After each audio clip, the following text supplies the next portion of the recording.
Hi all, happy Monday. Welcome to the Wife of Caesar. My name is Michel Levin, or Michel Levin, either is fine. And as you know, the Wife of Caesar is Streiner's project to talk about corruption or anti-corruption using everyday words, day-to-day language, so that we can fight corruption in our daily lives with a little bit more than just good intentions.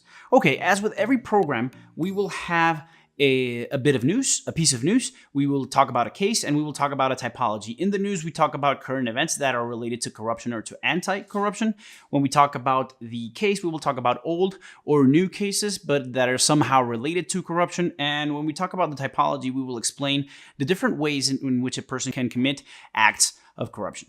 All right, so let's move on to the news. Now, this piece of news was particularly tricky in that it was hard to find verified sources or bona fide sources for the piece of news. That doesn't mean that it's fake news. That just means that it's a bit elusive. But we did want to talk about it because of its relevance and because of its potential to create a scandal.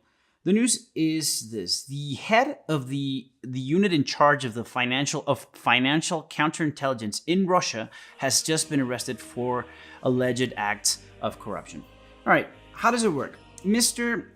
Kirill Cherkalin, I hope I'm pronouncing this correctly, he was the director of Unit K, or codename K, which is the unit in charge of financial counterintelligence in the FSB. What is the FSB, you might ask? It was known before as the KGB, the main agency in charge of intelligence within Russia. Today, FSB. Okay.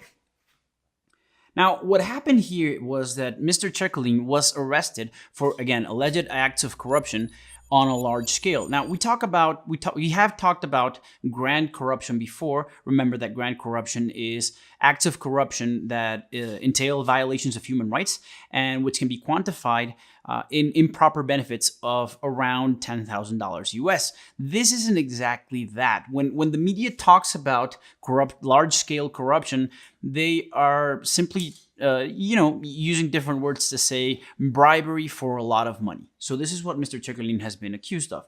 Now, what's interesting or a tricky part about this situation was that apparently this arrest is somehow related to the Ugra Bank case. Now, the Ugra Bank case was a case where earlier this year, the head of the Central Bank of Russia brought to the attention of Mr. Putin that this particular bank and its president, Mr. Alexei Kutin, was embezzling money for the bank for around $115 million US. Now, if you follow the breadcrumbs, you'll notice that the head of the bank commits embezzlement against the bank, the crime of taking money that is not yours.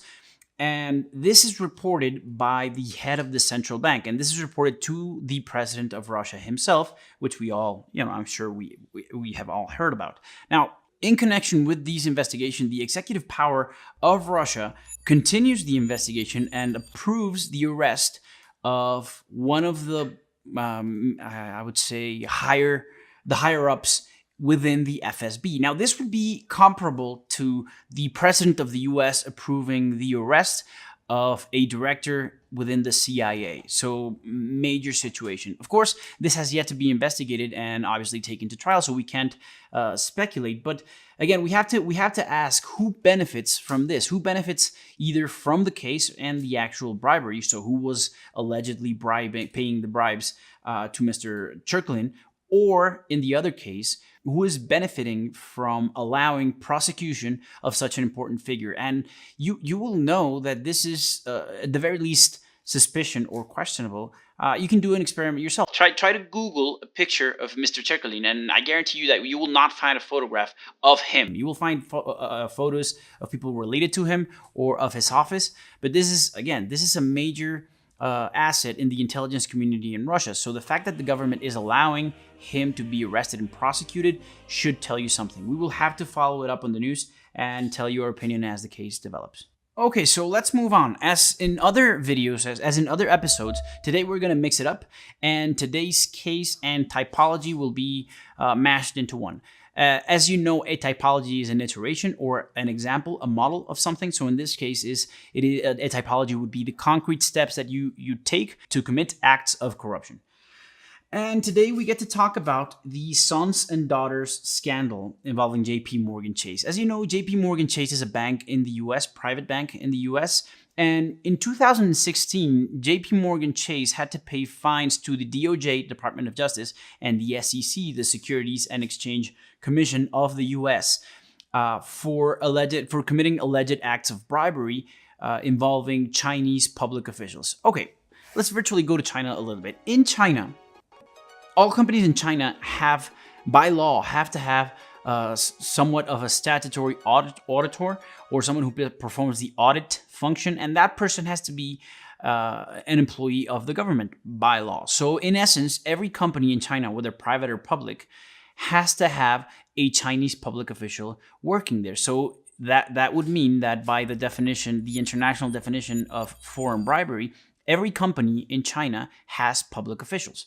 Okay. Now, what happened here? JP Morgan Chase decided to expand its business to Southeast Asia and decided to sell financial services and financial products to people in China and companies in China. Sometimes public officials, sometimes not, but again, they are all somewhat related. And the way JP Morgan Chase decided to do this was by offering improper benefits to the persons who were in charge of allocating contracts to the bank or banking contracts. JP Morgan Chase signed its deals with the Chinese government and with Chinese officials. And in return for that, coincidentally, I guess, the sons and daughters of the public officials in China who were in charge of the contracts got offers to work at JP Morgan Chase and in its headquarters in Manhattan. These are very, very lucrative, very coveted Wall Street jobs. Obviously, this looked suspicious to say the least, and JP Morgan Chase was investigated and thus had to pay a fine. How did it work here? This particular case involves two different crimes: the crime of trafficking in influence and the crime of bribery. Bribery because you are offering an improper benefit to someone who has a position of privilege, in this case, the Chinese public officials, and the improper benefit was, in this case, indirectly received the jobs offered to their children. Why are we talking about this? Because it's very important to make clear that there is no distinction as to how directly or how indirectly you can get the improper benefit. In this particular case, it wasn't exactly money, but it was privilege and a desired position. And it wasn't received directly, but it was received via their sons and daughters. And that by itself can also constitute bribery. Okay, so that is it for today. Thank you for joining us. And I will leave you, but not without telling you first that all bribery, all corruption has to be reported. So please blow the whistle, but do it safely. If you're not sure whether or not what you're looking at is corruption, or if you're not sure that you're entirely safe, don't do anything. Wait and see, and reach out to someone who might help you do it in a safer way. If you feel that you need help, feel free to write us at info@streiner.mx, and we will be glad to help you. Again, this was the Wife of Caesar. My name is Michel Levien, or Michel Levien, either is fine. Thank you for joining us, and have a happy Monday.